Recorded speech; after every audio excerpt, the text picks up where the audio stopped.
क्या आपने कभी एकाग्रचित्त होकर विचार किया है कि भगवान विष्णु का चतुर्थ अवतार आधा पशु और आधा मानव क्यों था? जब विकास की प्रक्रिया केवल स्थूल शरीर तक सीमित न रहकर चेतना कॉन्शियसनेस के धरातल पर पहुंचने लगी, तब एक ऐसे स्वरूप का प्राकट्य हुआ जो प्रकृति की पाश्विक शक्ति और मानव की उच्च बुद्धि के मध्य की एक अनिवार्य कड़ी था। वह था श्री नरसिंह अवतार। वराह अवतार के पश्चात पृथ्वी स्थिर हो चुकी थी और जीवन भूमि पर पल्लवित हो रहा था, किंतु अब एक नवीन संकट उत्पन्न हुआ, अहंकार का। असुर राज हिरण्यकशिपु ने कठोर तपस्या से वह वरदान प्राप्त किया जिसने उसे अजय बना दिया। उसे न कोई मानव मार सके, न पशु, न दिन में मृत्यु आए, न रात्रि में, न भवन के भीतर, न बाहर। उसका दंभ इतना बढ़ गया कि उसने स्वयं को ही ईश्वर घोषित कर दिया। श्रीमद् भागवत पुराण और विष्णु पुराण में इस दिव्य लीला का मर्मस्पर्शी वर्णन प्राप्त होता है। हिरण्यकशिप का पुत्र बालक प्रहलाद श्रीहरि का अनन्य भक्त था। पाश्विक अत्याचारों और भीषण यातनाओं के उपरांत भी प्रहलाद की अटूट भक्ति विचलित नहीं हुई।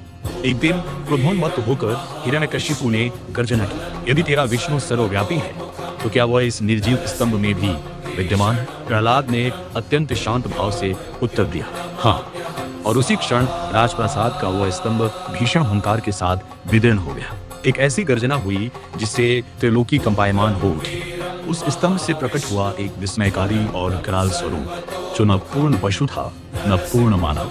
वह नरसिंह थे, आधा सिंह और आधा मनुष्य। उनके नेत्रों में अधर्म के प्रति धधकती अग्नि थी, किंतु भक्त प्रहलाद के लिए उनमें अपार करुणा और संरक्षण का भाव समाहित था। समय था संध्याकाल का, जो न दिन था न रात्रि। स्थान था राजमहल की देहरी, जो न भीतर थी न बाहर। भगवान नरसिंह ने हिरण्यकशिप को अपनी जंघाओं पर स्थापित कर अपने तीक्ष्ण नखों से उसका वध किया, जो न अस्त्र थे न शस्त्र। इस प्रकार महादेव के समान ही श्री हरि ने सिद्ध किया कि धर्म की रक्षा हेतु सत्य स्वयं मार्ग प्रशस्त कर लेता है।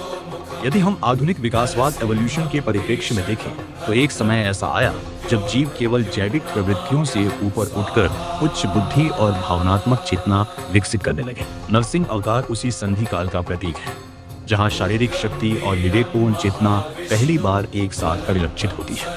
किंतु विकास की यह दिव्य यात्रा यही पूर्ण नहीं हुई। जब चेतना ने पहली बार पूर्ण मानव के रूप में धर्म की मर्यादा स्थापित की, तब भगवान ने कौन सा सूक्ष्म स्वरूप धारण किया? विकासवाद के इस अगले महाचरण को जानने के लिए प्रतीक्षा करें अगले भाग की। हरि ओम तत्सत।